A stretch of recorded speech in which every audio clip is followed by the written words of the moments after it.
Hey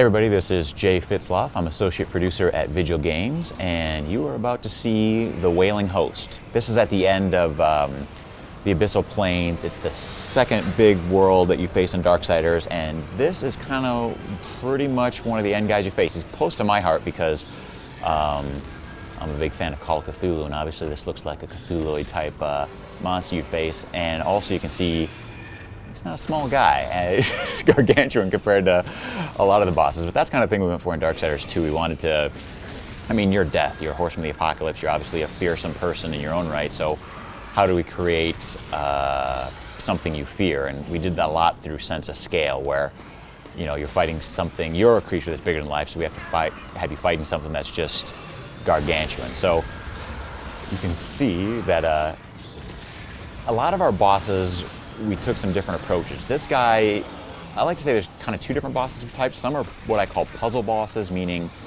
it doesn't matter how tough you are, you have to go through a certain kind of steps to defeat them. And other guys are just, you defeat them in a traditional combat manner, where it's just by beating the crap out of them. The Wailing Host kind of walks the fine line between those two, between just a regular fight and a puzzle boss, in that there's a pattern to his attacks, and as you fight him, strange things are happening. And even though it's a combat-centric fight, there's still a puzzle element to it. We have to figure out, like, for example, right now, he's retreated.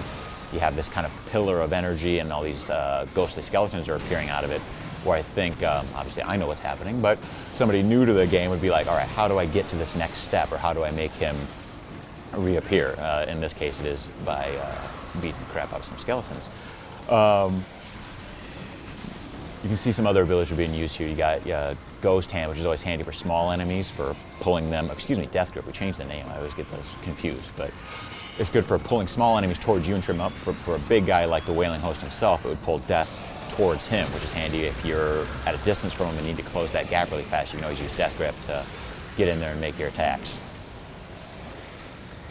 And now he switches it up where you'll be fighting him and the minor enemies at the same time.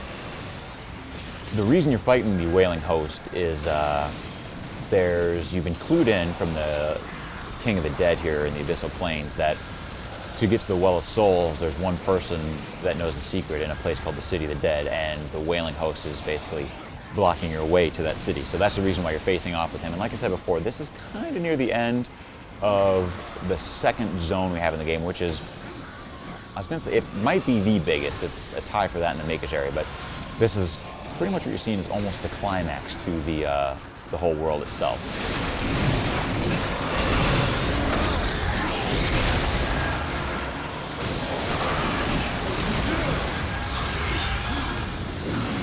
And you kind of can see how you have to play to his attack. So once he does that swipe attack, you can get in and make attacks. Once he does the pounds, you can dodge out of the way and get in, but you always have to keep a sense of what he's going to do next. And then when he does that move where both his hands are down, you can make attacks in the hands. Or if you're on the inside of it, you can actually attack him on his tentacles as well.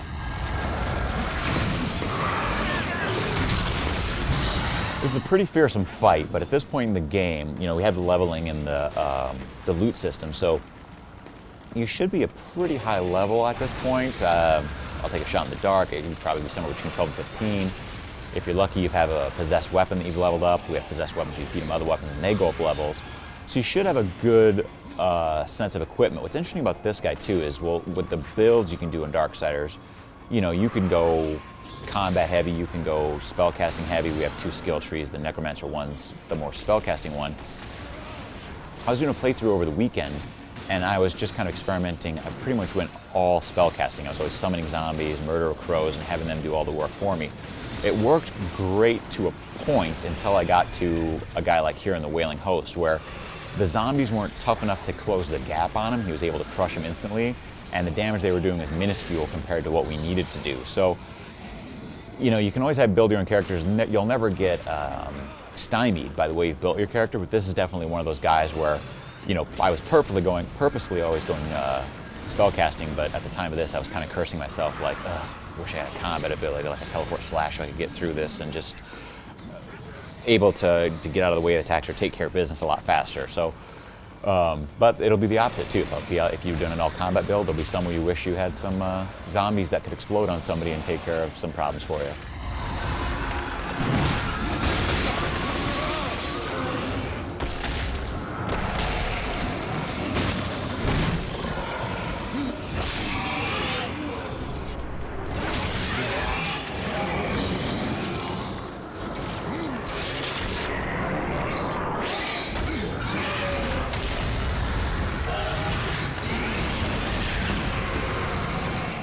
Schwarzenegger to stay his line from Predator right now.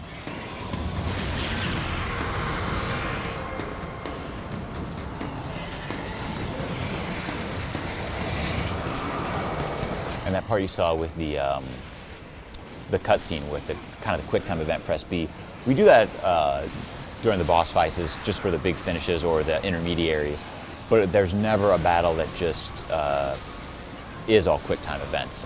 You know, we're an action game, a combat game. We want to make sure you're actively involved in it. Those are kind of the cues for the player to let you know you finished the guy or passed a certain phase.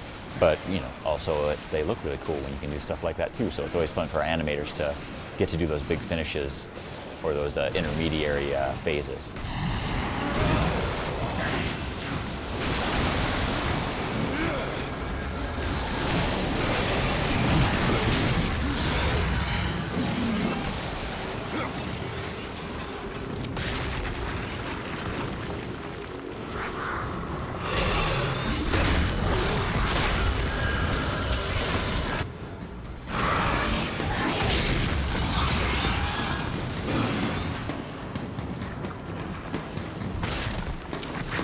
You can jump up and attack him too when he's like ducked down like that if you're in close in on him.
And there we go. That's the end of the Wailing Host.